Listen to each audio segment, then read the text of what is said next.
ایک دن دیکھنا تم خود مسکراتے ہوئے کہو گے کہ اللہ نے میری دعا ایسے قبول کی ہے کہ میں نے کبھی سوچا بھی نہیں تھا۔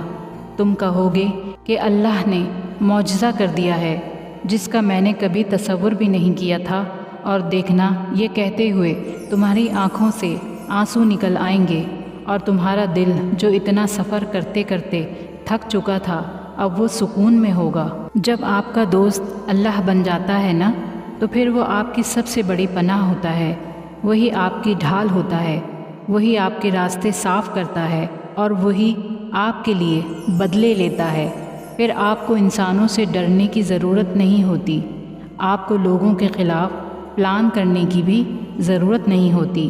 جب تمہارا یقین اللہ ہے تو تم انجام کا سوچ کر مایوس کیوں ہوتے ہو؟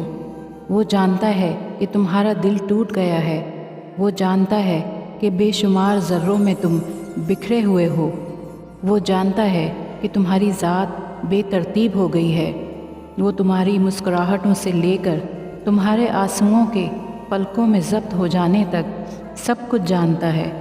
وہ تو ان چیزوں سے بھی باخبر ہے جن کا علم بھی تمہاری عقل کی پہنچ میں نہیں، تو پھر یہ اداسی کیسی؟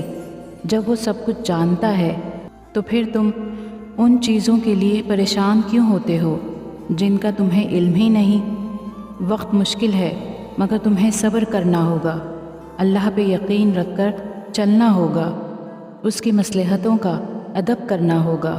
تو بس مانگتے رہو اور پھر دیکھو وہ ان دعاؤں کو بھی قبول کر لے گا جنہیں تم ناممکن سمجھ کر کب کا بھلا چکے ہو۔ جانتے ہو اللہ پر توکل کے بعد ہونے والے معجزے حقیقتاً ہوتے ہیں، یہ وقوع پذیر ہوتے ہیں جب تم مسلسل آسانی کی دعا مانگتے ہو۔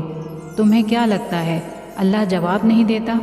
ارے جب تم دعا مانگتے ہو اللہ تب کہیں کسی کے دل کو نرم کر رہا ہوتا ہے، کہیں کسی کے ذہن میں کوئی خیال ڈال رہا ہوتا ہے، غرض تمہارے لیے اسباب بنا رہا ہوتا ہے، اور تمہیں لگتا ہے دعائیں رائگاں جا رہی ہیں۔ فرق بس اتنا ہے کہ اللہ جو تمہارے لیے کرتا ہے وہ تمہیں نظر نہیں آتا۔ اگر نظر آنے لگے یا تمہیں کسی طرح اللہ کے منصوبے کا علم ہو جائے تو ایمان کیسا، تو آزمائش کیسی؟ بس توکل کی راہ پر چلتے رہو، یہ راہ بہت خوبصورت ہے کیونکہ اس میں تمہارے ساتھ تمہارا رب ہے۔